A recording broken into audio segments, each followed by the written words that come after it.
আসসালামু আলাইকুম। আজ শেয়ার করতে যাচ্ছি লেটকা খিচুড়ি রেসিপি। অনেক প্রকার খিচুড়ি হয়। ভুনা খিচুড়ি, সবজি খিচুড়ি, পাতলা খিচুড়ি, নরম খিচুড়ি। আপনার কাছে কোন ধরনের খিচুড়ি ভালো লাগে জানাবেন। শীতের সকালে কিংবা বৃষ্টির দিনে এই খিচুড়ি খেতে অনেকেই পছন্দ করে থাকেন। সঠিকভাবে যদি এই খিচুড়ি রান্না করতে পারেন তবে সবাই প্রতিদিনই খেতে চাইবে। পাতলা খিচুড়ির জন্য 150 গ্রাম বুটের ডাল 1 চামচ লবণ দিয়ে সেদ্ধ করে নিব। ডাল সেদ্ধ করার আগে কয়েক ঘন্টা ভিজিয়ে রাখতে হবে। 5-6 মিনিট পর ডাল নেড়ে ঢেকে দিব। আরও 10 মিনিট পর ডালগুলো সেদ্ধ হয়ে গেছে। এবার কড়াইতে হাফ কাপ তেল দিয়ে 4-5টি পেঁয়াজ কুচি, দারুচিনি, এলাচ, 2টি শুকনো মরিচ, 2টি তেজপাতা দিয়ে বেরেস্তা করে নিব। এখন অল্প পানি দিব। তারপর 2 টেবিল চামচ আদা রসুন পেস্ট, 1 মিনিট নেড়ে চেড়ে 1 চামচ মরিচ গুঁড়ো, হাফ চামচ হলুদ গুঁড়ো, 1 চামচ ধনে গুঁড়ো, অল্প লবণ দিয়ে সব কিছু কষিয়ে নিব।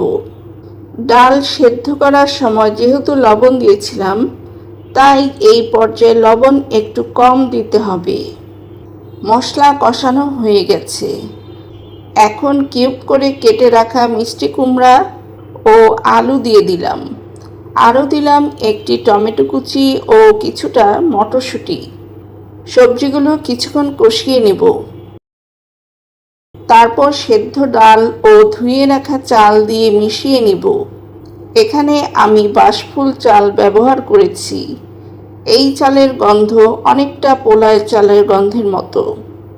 যে কোনো চাল দিয়ে এই খিচুড়ি রান্না করা যায়। ঘরে থাকা যে কোনো সবজি দিয়েও এই খিচুড়ি রান্না করে নিতে পারেন।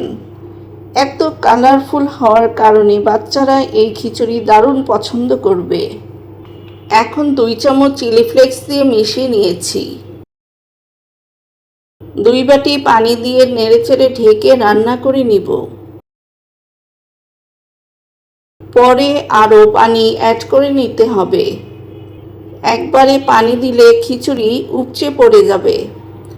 5 মিনিট পর খিচুড়ি নেড়ে আবার ঢেকে দিব। এর মাঝে আরও 2 বার পানি অ্যাড করে নিয়েছি। এখন 2টি কাঁচামরিচ, 1 চামচ ভাজা জিরার গুঁড়া দিব। লেটকা খিচুড়ির সুবিধা হলো খিচুড়িতে পানি বেশি হলে কোনো সমস্যা নেই।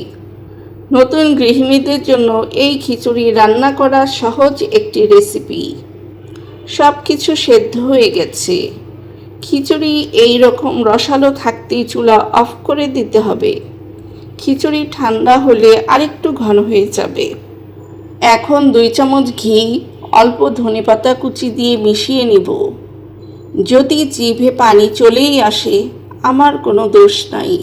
কি বলেন?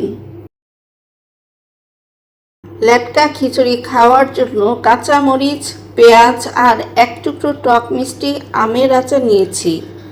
আমার মনে হয় প্রতিটি বাঙালি এইভাবে খিচুড়ি খেতে পছন্দ করেন। রেসিপি ভালো লাগলে লাইক, কমেন্ট, শেয়ার করে পাশে থাকবেন।